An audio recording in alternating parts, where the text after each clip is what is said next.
Now, for the final two slides, I wish to summarize some of the things that I have already mentioned.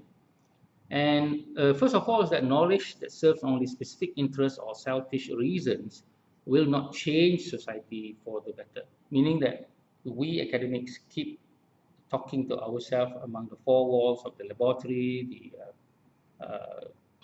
the classroom, then we cannot fault when things go sour in the country and say such and such a politician was at fault, such and such civil servant did not do their job. I don't think you could say that because you're also part of the problem. The tragedy is that you could have suggested something, but you did not, simply because you have the idea that only when called upon for you to uh, be saying something. It's just like being in a classroom where nobody wants to answer any question, but they only have to do that when they are pointed to by the teacher. Now, secondly, knowledge is the sacred treasure of man to bring peace and balance in the world. Now, some view that the world was already in balance and that man was the one who tipped the balance. Therefore, now they have to put it back in a balanced situation. Um, well, this is a philosophical construct, and I actually do not have a position on that.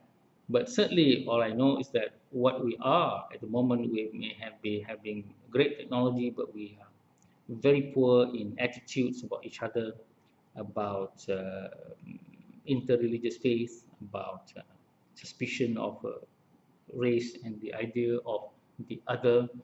I think we are really in a very sad situation if we look at the extremist violence, which to me is a symptom. It's not a threat.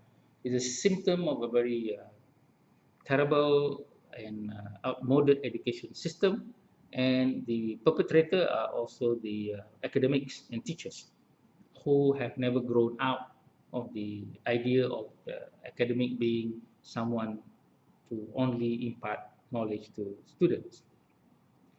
Now, democracy, socialism, communism are the modern tools of social and political existence, promising dignity to all men. If you look at the rise of civilization, um, first is the God King concept, and then came the religions like Judaism, Christianity, and Islam, defining the idea of dignity of man. And after that, science came to the fore with philosophy to challenge the grip of shallow understanding of religion and faith. And democracy, socialism, and communism are actually, if we look at it very carefully, have a lot of values that were propagated by the teachings of religions, because uh, this is what man is supposed to be on this earth. And unfortunately, academics are totally disassociated with this big picture of what I call the dignity of man. We are forever just looking at a very small hole in the wall, not knowing what goes on out there, and only treating something which we thought was a threat or an opportunity, but actually is a symptom of a bigger problem. Now, the media is an essential tool to bind or destroy society. It is true.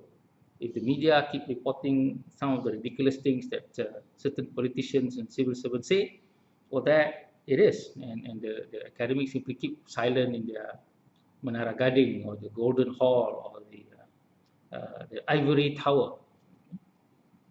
Thomas Jefferson reminds in his commentary of the Constitution of the United States that however good a constitution is and how well one developed the idea of democracy and such, there will be people who will use this to their advantage selfishly. And the only way to assure that this does not occur is to educate everyone about the Constitution and all of its important aspects, something which we do not do in this country. We do not teach our citizenry, our rights, our dignity of existence, and not trying to sound rebellious or revolutionary, but I thought that was just a very basic thing that we actually need. We have outgrown the idea of putting food on the table. We have beautiful cars, beautiful houses, expensive ones at that. But we are still very shallow on the idea of dignity of human existence when we can see the examples of people slapping, people doing road rage, and the strife or the conflict between races and between faith.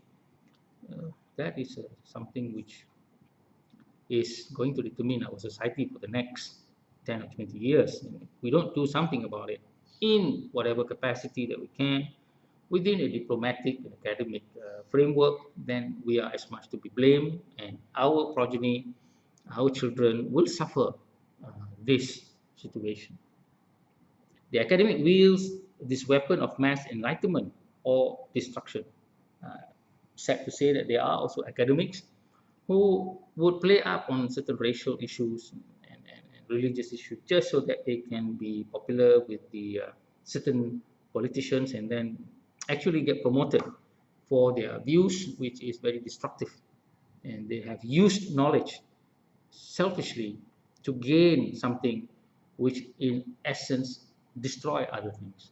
It is all right for academics to want to be promoted to associate professor and professor. That is something natural, but not to be using something that to raise one, but to destroy other aspect, especially relationship between society. And that, I think that is a very great tragedy, a greater tragedy than say the atom bomb, because once the atom bomb explodes, then you will feel the effect 1 or 2 years. Certain racial statements will last generations, as we can see certain politicians reminding of a time gone by, or such and such a race being very bad and things like that. So I think this is something we have to look at.